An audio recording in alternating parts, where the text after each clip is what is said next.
Hello students, আমি তোমাদের প্রিয় নীতিশ স্যার জ্ঞানজ্যোতি কোচিং সেন্টারের পক্ষ থেকে তোমাদের প্রত্যেককে জানাই আরো একবার স্বাগত। তো স্টুডেন্টস, আজকে আমি তোমাদের সঙ্গে যে বিষয়টি নিয়ে আলোচনা করব সেটা হচ্ছে সেকেন্ড সেমিস্টার মেজর বেঙ্গলি তোমাদের একটা অতি গুরুত্বপূর্ণ বিষয় নিয়ে, সেটা হলো ফোর্ট উইলিয়াম কলেজ থেকে কিছু প্রশ্ন নিয়ে আজকের ক্লাসটিতে আলোচনা করব। ক্লাসটি শুরু করার পূর্বে তোমাদেরকে বলবো, যারা সিবিপিবিইউ অর্থাৎ কোচবিহার পঞ্চানন বর্মা ইউনিভার্সিটির আন্ডারে বিভিন্ন কলেজগুলোতে পড়াশোনা করছো, যারা NEP 4 ইয়ার আন্ডার গ্র্যাজুয়েট প্রোগ্রামের অধীনস্থ, তাদের জন্য কিন্তু আজকের এই ক্লাসটি শুরু করার পূর্বে তোমাদের বলবো, যারা এখনো চ্যানেলটিকে সাবস্ক্রাইব করোনি, সাবস্ক্রাইব করে পাশে থাকা বেল আইকন অল প্রেস করে তোমাদের যত বন্ধু বান্ধব আছে প্রত্যেকের সঙ্গে আমাদের এই ক্লাসটি শেয়ার করে দাও, যাতে নেক্সট টাইম থেকে কোনো ভিডিও আপলোড করলে তার নোটিফিকেশন তুমি সবার আগে পেতে পারো এবং তোমার বন্ধু বান্ধব প্রত্যেকে পেতে পারে। তোমরা যদি ভাবছো যে অনলাইনে আমাদের কাছে কোর্স করবে বা নোটস পত্র নেবে, তাহলে অবশ্যই আমাদের সঙ্গে যোগাযোগ করো। আমাদের অফিসিয়াল নাম্বার 6295916282 নম্বরে এবং 7076398606 নম্বরে। তোমাদের কোর্স ফি রয়েছে একটা সাবজেক্টের জন্য শুধুমাত্র 199 রুপিস। 199 টাকার বিনিময়ে তোমরা নোটস উইথ সাজেশন সহকারে পুরো প্যাকেজটা পাচ্ছ শুধুমাত্র একটা সাবজেক্টের আমাদের কাছ থেকে। এছাড়াও পাচ্ছ কিছু রেকর্ডেড ক্লাসেস। তো স্টুডেন্টস, দেরি কিসের, আজই যোগাযোগ করো আমাদের সেন্টারে, আমাদেরই অফিসিয়াল নাম্বার ডেসক্রিপশন বক্স থেকে নিয়ে।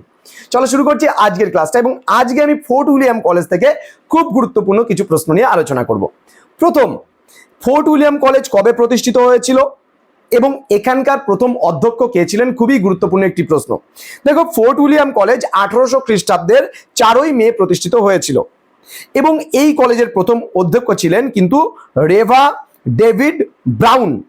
এবং তোমাদের আসতে পারে যে ফোর্ট উইলিয়াম কলেজের লেখক গোষ্ঠীর তিনজনের নাম লেখো, বা ফোর্ট উইলিয়াম কলেজের সঙ্গে যুক্ত যে কোনো তিনজন লেখকের নাম লেখো। তাহলে তোমরা অবশ্যই বলতে পারো উইলিয়াম কেরির কথা বলতে পারো, তোমরা রামরাম বসুর কথা বলতে পারো, তোমরা মৃত্যুঞ্জয় বিদ্যালঙ্কারের কথা বলতে পারো। এবার আমি তোমাদের এই তিনজন পণ্ডিত যে ছিল ফোর্ট উইলিয়াম কলেজের, এই তিনজন পণ্ডিতের কিন্তু আমি হালকা একটু করে অবদান বলে দেবো, যাতে তোমাদের পরীক্ষায় কিন্তু লিখতে খুব সুবিধা হয়। প্রথমত আমি বলবো উইলিয়াম কেরির ব্যাপারে। দেখো, উইলিয়াম কেরির কথা যদি বলতে চাই, তাহলে তিনি ফোর্ট উইলিয়াম কলেজের যতজন লেখক গোষ্ঠী ছিলেন তার মধ্যে কিন্তু সবচেয়ে গুরুত্বপূর্ণ একজন লেখক ছিলেন তোমার হচ্ছে উইলিয়াম কেরি। এবং তার রচিত খুব দুটো যদি আমরা গ্রন্থের কথা বলতে চাই, তাহলে কথোপকথন এবং ইতিহাস মালার কথা কিন্তু আমরা বলতে পারি। কথোপকথন গ্রন্থটি প্রকাশিত হয়েছিল 1801 খ্রিস্টাব্দে এবং ইতিহাস মালা গ্রন্থটি প্রকাশিত হয়েছিল 1812 খ্রিস্টাব্দে। এবং এই কথোপকথন গল্প কিন্তু সংলাপের ঢঙে কিন্তু লেখা। সংলাপের ঢঙে কেমন? মনে করো আমি একটা কথা বলছি, যেমন আমরা সংলাপ করেছি কিনা, ক্লাস 10-এ কিন্তু আমরা পড়েছি সংলাপ।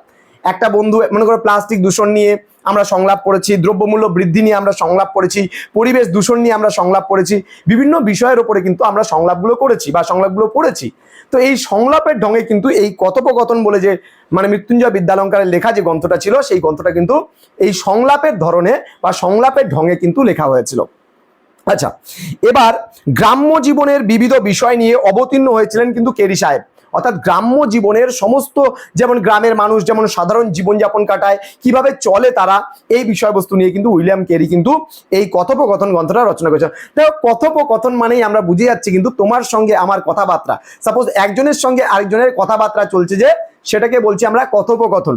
বিষয়টা নিশ্চয়ই বুঝতে পেরেছো। তাহলে কথোপকথন গ্রন্থটা কিন্তু সংলাপের ঢঙে লেখা এবং গ্রাম্য জীবনের সমস্ত বিষয়বস্তু কিন্তু এই কথোপকথন গ্রন্থটির মাধ্যমে উইলিয়াম কেরি কিন্তু খুব সুন্দরভাবে তুলে ধরেছেন। এবার যেমন স্ত্রীলোকের কথোপকথন হতে পারে, তবে বিভিন্ন ভোজনের কথা হতে পারে, বিভিন্ন হাটের কথা হতে পারে, বা জমিদারি রায়তের সিস্টেম হতে পারে, কৃষকদের কথা হতে পারে, বিভিন্ন বিষয় সম্পর্কে কিন্তু তুলে ধরেছেন। বাংলা গদ্যকে মানুষের সঙ্গে যোগাযোগ এবং যুক্তির বাহন হিসাবে কিন্তু তুলে ধরেছিল এই গ্রন্থটি। এবং এই গ্রন্থটি সাধারণ মানুষের মধ্যে কিন্তু যথেষ্ট প্রভাব ফেলেছিল। তার কারণ গ্রাম্য জীবনের যে সহজ সরল জীবনের যে প্রসঙ্গ, সেই প্রসঙ্গ টেনে এনে উইলিয়াম কেরি তার কথোপকথন গ্রন্থে কিন্তু একটা অসাধারণ দক্ষতার পরিচয় দেখিয়েছেন। আচ্ছা, নেক্সট, এবার অন্যদিকে আমরা দেখি ইতিহাস মালা যে গ্রন্থটা ছিল, এখানে প্রাচ্য এবং পাশ্চাত্যের নানা অনুবাদমূলক যে গল্পগুলো ছিল, সেই গল্পগুলো এখানে স্থান পেয়েছে। আর তবে বলছে সবই সরস এবং সহজ সরল ভাবে এই রচিত ছিল এই গ্রন্থগুলো। আসলে কেরি মানুষকে কিন্তু গল্পের ভাষা আয়ত্ত করে দিতে চেয়েছিলেন, যে মানুষ যেন গল্পের ভাষাগুলো বোঝে, গল্পের বিষয়বস্তুগুলো বোঝে, এবং মানুষ যেন পড়াশোনা সম্পর্কে বা এই যে গ্রন্থ সম্পর্কে অবগত হতে পারে, তৎকালীন সমাজের মানুষের ব্যাপারে জানতে পারে, যার জন্য কেরি সাহেব কিন্তু উইলিয়াম ক্যারি কিন্তু এইভাবে করে গ্রন্থগুলোর উপস্থাপনা করেছেন বা রচনা করেছেন।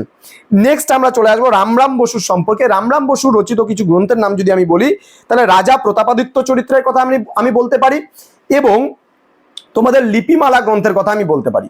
এই দুটো গ্রন্থ কিন্তু যথেষ্ট মানে বাংলা ভাষায় লেখা একটা মৌলিক গ্রন্থ আমরা বলতে পারি।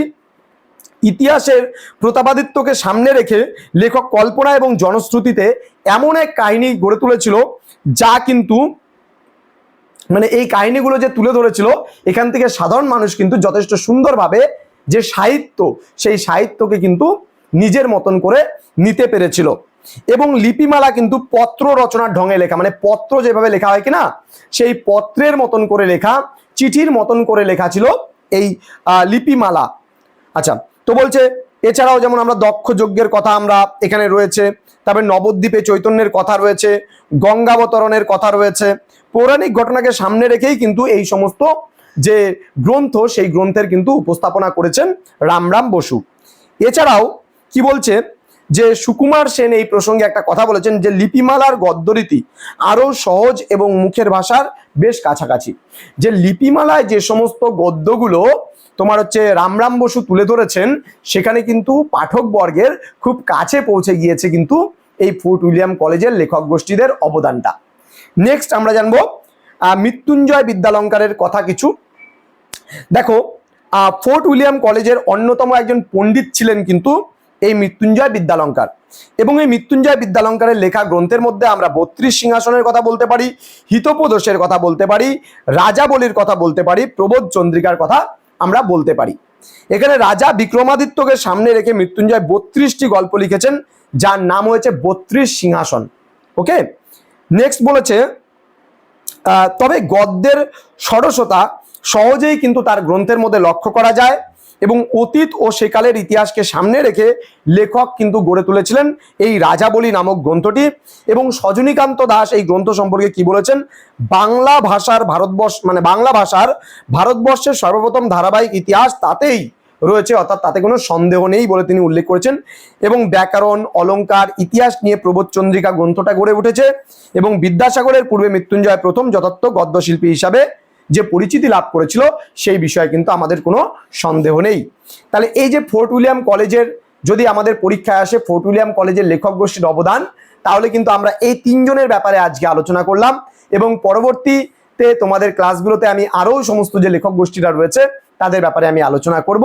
তো স্টুডেন্টস, তোমরা অবশ্যই আমাদের চ্যানেলটিকে সাবস্ক্রাইব করে পাশে থাকা বেল আইকন অল প্রেস করে রাখো, যাতে নেক্সট টাইমে আমি যে ক্লাসগুলো নিয়ে আসবো সেই ক্লাসগুলো তুমি অতি সহজেই পেতে পারো এবং আমাদের ক্লাসগুলো খুব ইজিলি ভাবে করতে পারো।